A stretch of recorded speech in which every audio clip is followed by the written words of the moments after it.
अस्सलामुअलैकुम नाज़रीन। आजकल हमारे माशरे ख़ुसूसन नौजवानों में एक फ़लसफ़ा बहुत आम हो चुका है, लिबरलिज़म। आखिर क्या है ये लिबरलिज़म? कौन है ये लिबरल्स? इनके मकासद क्या हैं और इसका हिस्टोरिकल बैकग्राउंड क्या है कि बेसिकली ये लिबरलिज़म फ़लसफ़ा आया कहाँ से? तो आइए ये सब जानने के लिए चलते हैं वीडियो की तरफ।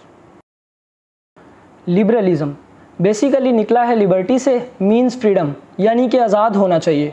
किसको आज़ाद होना चाहिए? समाज को आज़ाद होना चाहिए एज अ कलेक्टिव? नहीं, बल्कि लिबरल्स का मानना यह है कि एक ऐसा समाज बनाया जाना चाहिए जिसमें हर फर्द के पास मैक्सिमम इख्तियारात हों। Means everyone should have individual freedom. हर फर्द मैक्सिमम आज़ाद हो, वो अपने फ़ैसले खुद ले सके, ना कि रियासत उसके फ़ैसले ले या कोई दूसरा ग्रुप उसके बिहाफ पे उसके फ़ैसले ले। ये था लिबरलिज़म। आइए चलते हैं इसके हिस्टोरिकल बैकग्राउंड की तरफ कि बेसिकली ये लिबरलिज़म फ़लसफ़ा आया कहाँ से। तो शुरू करते हैं यूरोपियन हिस्ट्री से। यूरोप में एक वक्त गुजरा डार्क एजिस। ये ऐसा वक्त था जिसमें हुकूमत चर्च और बादशाहों के पास थी। चर्च और बादशाह एक दूसरे के साथ मिलकर काम करते थे। चर्च वाले कहते थे कि जो बादशाह हैं ये खुदा की तरफ से तुम पर हैं, they are ordained by God, इसीलिए इनकी बात मानो। और बादशाह भी यही कहते थे कि चर्च वाले बहुत अच्छे लोग हैं, इनकी बात मानो। ये एक दूसरे की सपोर्ट में हैंड इन हैंड वर्क कर रहे थे। इस सपोर्ट में हुआ ये कि अमीर अमीर तर होता गया और गरीब गरीब तर होता गया। सारा का सारा मालो दौलत बादशाहों और अमीरों के पास आ गया और गरीब बेचारे पिसते चले गए और फार्मर्स वगैरह बन के रह गए।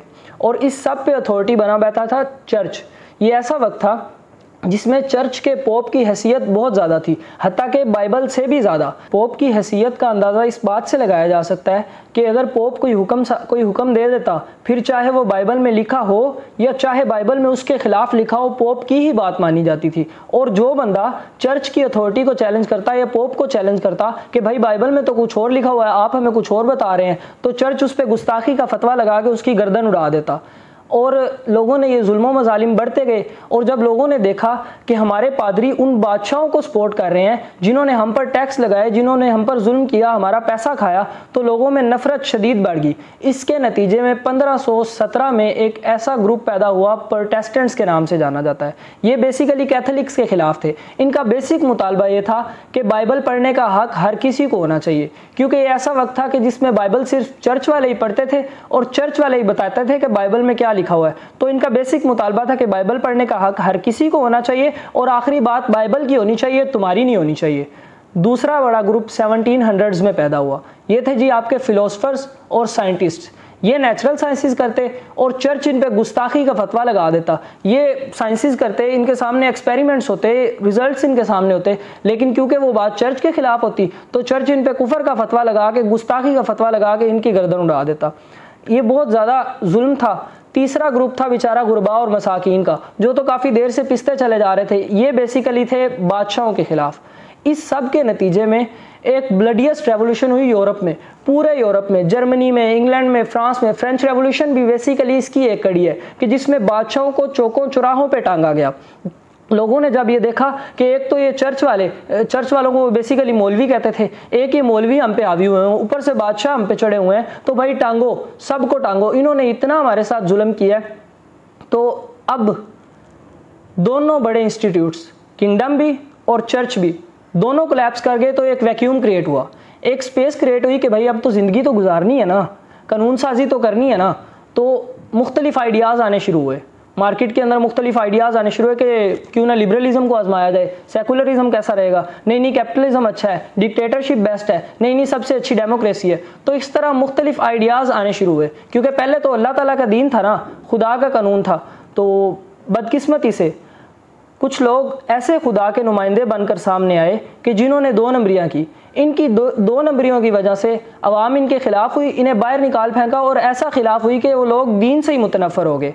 अब यूरोप जनाब शिफ्ट हुआ मटेरियलिज्म की तरफ कि भाई ना तो हमने खुदा को देखा, ना तो हमने रूहों को देखा, ना हमें क़यामत का पता, क़यामत क्या भला है।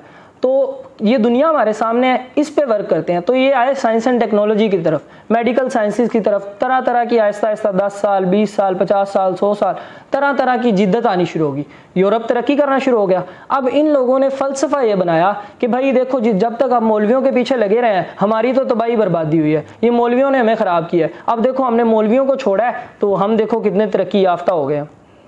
अब 1857 फिर ईस्ट इंडिया कंपनी, वहाँ यूरोप से फ़लसफ़ा चलता चलता आ गया जी हमारे बरे सगीर में।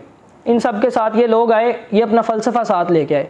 इन्होंने जब देखा कि ये लोग अभी भी उलमा के पीछे हैं, मौलवियों के पीछे हैं, तो इन लोगों में बड़ा गुस्सा आया इन लोगों को। इन्होंने कहा कि ये अभी तक इन लोगों के पीछे जिन्हें हम कितनी देर पहले छोड़ चुके हैं और हम तरक्की कर चुके हैं। हालांकि ये बंदे ये नहीं जानते थे कि जब इनके डार्क एजेस चल रहे थे, मुसलमानों का इस्लामिक गोल्डन एरा चल रहा था।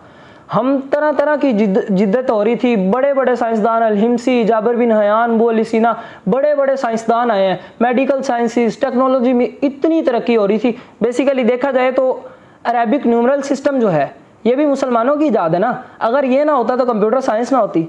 बर्नार्ड शॉ ने अपनी किताब में लिखा है कि जो मुसलमानों का बेदरेक कत्लो गारत किया गया, अगर इन्हें 100 साल और मिल जाते तो इन लोगों ने चांद तक पहुंच जाना था। तो बेसिकली देखा जाए तो यूरोप, लिटरली यूरोप हमारे कंधे पर पांव रख के, मुसलमानों के कंधे पर पांव रख के अपने इनलाइटनमेंट एरा तक पहुंचा है। हमारी जब इन्होंने हम पे कत्लो गारत किए, बेदरेग हमारा कत्ल किया, हमारी आधे से ज़्यादा किताबें हमारे इस्लामिक स्कॉलर्स की इन्होंने समंदरों में बहा दी, और बाकी जो बची कुची थी ये अपने पास ले गए, और ये लोग अपने आप को इंटेलेक्चुअल कहने लग गए। ये हमारे कंधे पर ही पांव रख के बेसिकली अपने इंटेलेक्चुअल एरा तक पहुँचे हैं। अब इन्होंने देखा, इन्होंने अपना फ़लसफ़ा झाड़ना शुरू किया। यहाँ पर तो बरे सगीर में तो अल्हम्दुलिल्लाह मुसलमानों की बहुत, मुसलमान पहले ही तरक्की याफ्ता थे, तो अपने उलमा की भी बड़ी इज़्ज़त थी, क्योंकि अल्लाह सुब्हानहू तआला ने कभी दीन और दुनिया में फ़र्क नहीं किया। जिस कुरान मजीद में नमाज का हुक्म है, जिस कुरान मजीद में रोज़े का हुक्म है, उसी कुरान मजीद में हुक्म है अफ़ला यंज़ुरूना इलल इबिली कैफ़ा खुलिक़त व इलस समाई कैफ़ा रुफ़ियत व इलल जिबाली कैफ़ा नुसिबत व इलल अर्ज़ि कैफ़ा सुतिहत। उसी कुरान मजीद में है अफ़ला ताक़िलून अफ़ला यतदब्बरून, क्या तुम अकल नहीं करते, क्या तुम सोचते नहीं हो। उसी कुरान मजीद में है सीरू फिल अर्ज़, ज़मीन में घूमो, अल्लाह ताला की निशानियों को देखो, तुम्हें कोई फॉल्ट नज़र नहीं आएगा। तो बेसिकली जब इन लोगों ने अपना फ़लसफ़ा यहाँ आकर झाड़ना शुरू किया, तो इस सिलसिले में दो बड़ी आइडियोलॉजीज़ पैदा हुई। मगरिब में दो बड़ी आइडियोलॉजीज़ पैदा हुई, एक एथीज़म और दूसरा लिबरलिज़म। एथीज़म तो है कि खुदा का सिरे से इनकार, कि नाउज़ुबिल्लाह खुदा का तसव्वुर ही नहीं है, खुदा है ही नहीं। दूसरी लिबरलिज़म, लिबरलिज़म है कि खुदा को मानेंगे, खुदा की नहीं मानेंगे, कि ज़िंदगी अपने तरीके से गुजारेंगे, हमें आज़ादी होगी, हम अपने तरीके से ज़िंदगी गुजारेंगे। तो ये था बेसिकली लिबरलिज़म के लिबरलिज़म आया कहाँ से। तो अगली वीडियो तक के लिए आपसे इजाज़त चाहूँगा। अल्लाह हम सब का हामी व नासिर हो। खुदा हाफिज़।